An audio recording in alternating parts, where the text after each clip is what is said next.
Ashama harka fuunee daawwattootaa fi hordoftoota AGM akkam jirtu nageenya rabbii guddaan bakkuma isin jirtanitti isinirraa haa jiraatu jecha AGM irraa oduu guyyaa har'aa qabannee isiniif dhiyaanneetii jirra. Oduu guyyaa har'aa kan gama keessan dhiyeessu an obboleessa keessan Tolchaa Huseen Maddaati. Oduu kennaa guyyaa har'aa keessatti oduulee jajjaboo biyya keenyaa fi addunyaalessaa gama keessan dhiyeessina. Oduu kennaa guyyaa har'aatiin guyyaan har'aa beellama mana murtii obbo Jawaar Muhammad fa'aa akka ta'e hundi keessanuu ni yaadattu. Waa'ee Olmaa mana murtii Jawaar Muhammad guyyaa har'aa gama keessan dhiyeessina. Itti dabaluudhaan immootu oduulee biyya keenyaaf biyya alaas kan isiniif dabalu ta'am daawwattootaa fi hordoftoota keenyaa kabajamoo tamsaasni keenya idilee guyyaa guyyaan AGM irraa isiniif darbu bifa salphaa ta'een akka isin bira ga'uuf warroonni YouTube channel keenyaa subscribing godhini subscribe godhadha jechaa amma kallattiimaan gara odeeffannoo guyyaa har'aatitti isin ceesifna. Jawaar Muhammad dabalatee namoonni afur beellama isaanii guyyaa har'aa mana murtii irratti akka hin dhiyaatiin maatiin isaanii AGM'tti himan. Beellamni Jawaar Muhammad fa'aa namoota 24 wajjin guyyaa har'aa mana murtiitti qaban ture. Mana murtiittis jecha amantaa fi waaqii galmee himannaa isaan irratti dhiyaate irratti kan kennan ture. Beellama Jawaar Muhammad Baqqalaa Garbaa Hamzaa Booranaa fi namoota 24 har'a ganama ture. Haa ta'u malee Jawaar Muhammad Baqqalaa Garbaa Hamzaa Booranaa fi Shamsaddiin Xaahaa dhaddacha guyyaa har'aa irratti hin dhiyaanne. Bu'uura haakimiin jedheen dafanii akka lagannaa nyaataa guyyaa 40ffaa irraa bayyanataniif yeroon guyyaa 5 gadi hin taaneef boqonnaa akka godhan waan barbaachisuuf jecha isaanii fayyaa guutuudhaan kennuuf beellamni dabalataa gabaaban gaafatameetii jira. Beellama kana kan gaafate abukaatota isaanii akka ta'es himameetii jira. Jawaar Muhammad faanii yoo xiqqaatee erga mana yaalaa irraa bahanii guyyaa 5 oliif boqonnaa fudhachuu waan qabamaniif guyyoota 5 kana boqonnaa yoo fudhatan booda jecha amantaa fi waaqii isaaniitiif mana murtiitiif kennuu akka danda'an garuu sanii asitti guyyaa 5 osoo hin boqatin mana murtiitti dhiyaatanii jecha waaqii amantaa kennuudhaaf akka isaaniitti ulfaatu manni yaalaa waan ajajeef abukaatowwan Jawaar Muhammad faan kana bu'uura godhachuudhaan guyyaa dabalataa gaafatan. Himatamtoonni kuuwwan dhiyaatanii jecha kennatanii jiru. Hundi isaaniitu gocha ittiin himataman kana akka hin raawwannee fi badii hin qabne ta'uu ibsaniiti jiru. Yakkatu mootummaadhaan nurratti raawwatame malee nuti yakka hin raawwanne jechuudhaan namoonni galmee Jawaar Muhammad jalatti himataman kun jecha waaqii isaanii kennataniiti jiru.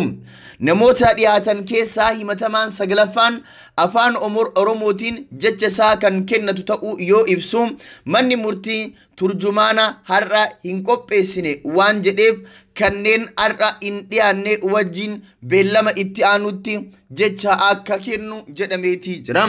Namni galmee saglaffaa irra jiru himatamaan lakkoofsa saglaffaa irra jiru afaan Amaaraa waan hin dandeenyeef afaan Oromootiin jecha koo kennachuu barbaada waan jedheef manni murtii mootu nama turjumaana waan hin qabneefi namtichi galmee saglaffaa irra jiru kun yookaan lakkoofsa saglaffaa irra jiru kun yeroo itti aanu Jawaar Muhammad Baqqalaa Garbaa Hamzaa Booranaa fi Shamsaddiin Xaahaa fa'aa wajjii dhiyaachuudhaan akka jecha waaqii yookaan amantaa isaa kennu manni murtii ajajeetii jira.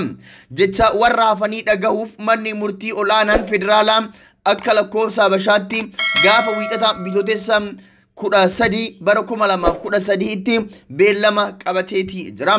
Dhoolmaan dhaddacha har'aa bal'inni isaa kana fakkaata. Wanti hafe yoo jiraate barbaannee itti daballee gurraa kan isin buufnu ta'a. Egaan Olmaa dhaddacha guyyaa har'aa kanarratti gaazexeessaan OMN Mallabsaa Dirribsaa waan jedhe qaba. Innis akkas jedhe ani yakka kamuu hin raawwanne balleessaas hin qabu hojiin kootis gaazexeessummaadha. Ogummaa koof ummata koo kabajeen waggaa 10 ol gaazexeessummaa dalagaa ture. Biyya kana keessatti gaazexeessaan fedhii mootummaa qofaaf dalagutu nagayaan ba'ee galuu danda'a.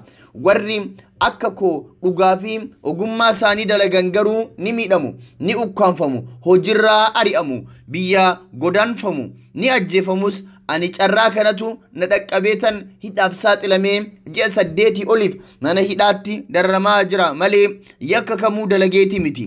Himannaa sobaaf siyaasatu narratti baname. Keessumaa mootummaan ammaa kun gaazexeessota bilisaan dhugaa jiru gabaasaniif araarama akka hin qabne eenyufuu ifa.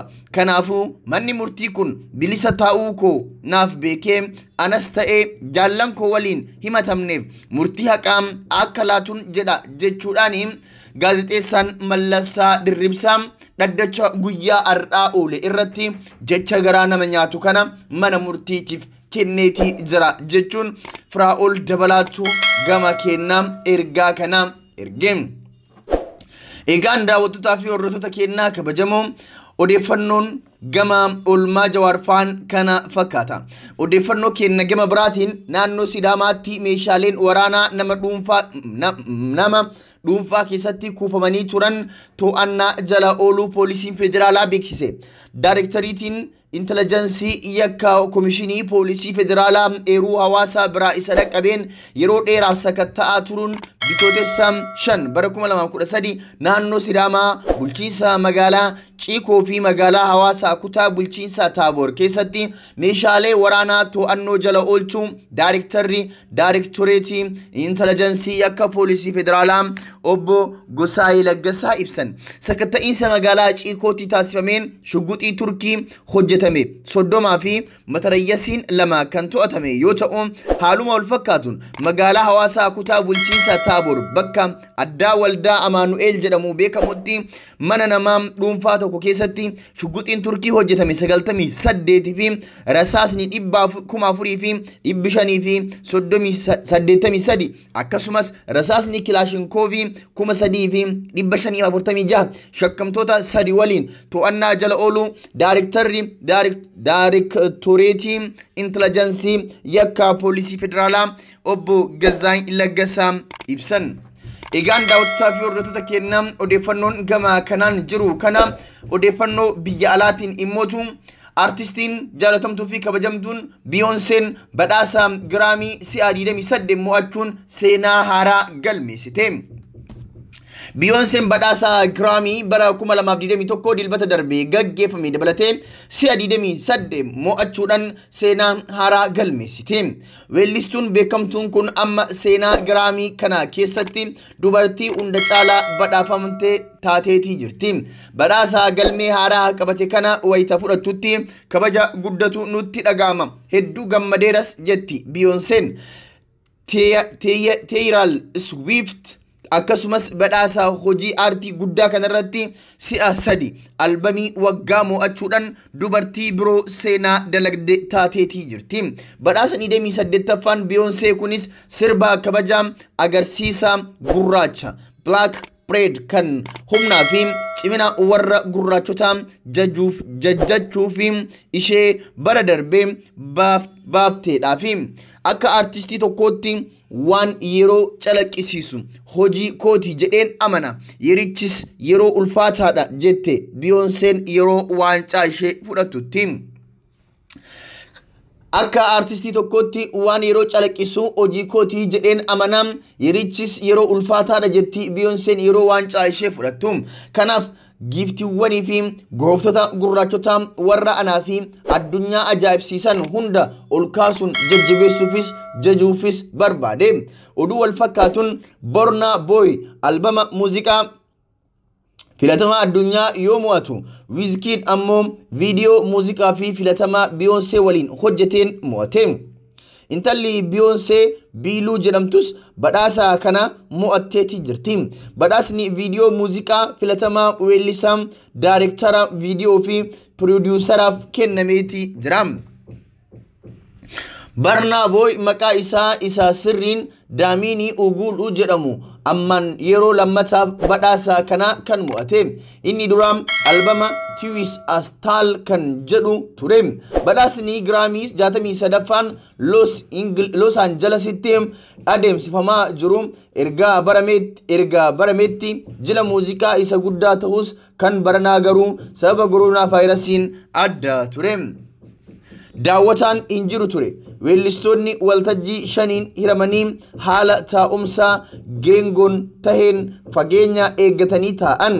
Giraamiin sirbaa Twins Astal jedhu hojii addaa Barnaa Booyidhaan humna muuziqaa addunyaa isa taasiseedha jechuun ibseetii jira. Albamichi artistoota addunyaa kan akka Stroomiz, Yoosuu Induruu, Naawit Baay, Niichir jedhaman fa'aa hirmaachiseetii jira. Daawwattootaa fi hordoftoota keenyaa kabajamoo odeeffannoon har'aaf qabannee isiniif dhiyaannee kanuma odeeffannoo biraatiin deebinee hanga wal agarruutti nagaan nuuf tura.